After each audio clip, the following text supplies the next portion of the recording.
नमस्कार विद्यार्थी मित्रांनो, बघा नवोदय स्कॉलरशिप सैनिक स्कूल साठी हा महत्वाचा प्रश्न आहे. काय प्रश्न आहे बघा, 210 डझन कागदांपैकी 5 रीम कागद वापरले तर किती कागद शिल्लक राहिले? बघा, पहिल्यांदा आपल्याला टोटल कागद दिले 210 डझन आणि वापरले किती 5 रीम. आता 210 मधून आपल्याला वापरलेले कागद काढून टाकायचे तर शिल्लक राहतील.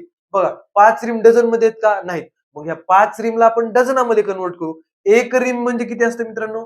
एक रीम म्हणजे असतं 40 डझन. किती? 40 डझन. तर 5 रीम बरोबर किती होणार मित्रांनो? 5 रीम बरोबर होणार 5 चोक 20, 200 डझन. बरोबर. वापरलेत किती कागद? 200 डझन कागद वापरलेत. आपल्याकडे होते किती? 210 डझन. शिल्लक किती राहिले? 10 डझन राहिले. 10 डझन शिल्लक राहिले. पर्यायामध्ये काय विचारले आपल्याला? किती कागद शिल्लक राहिले? हे कागद दिलेत, इथं डझन मध्ये आहेत. बरोबर का? 10 डझन म्हणजे किती? 10 गुणिले 12 120 म्हणजे पर्याय क्रमांक 2. धन्यवाद.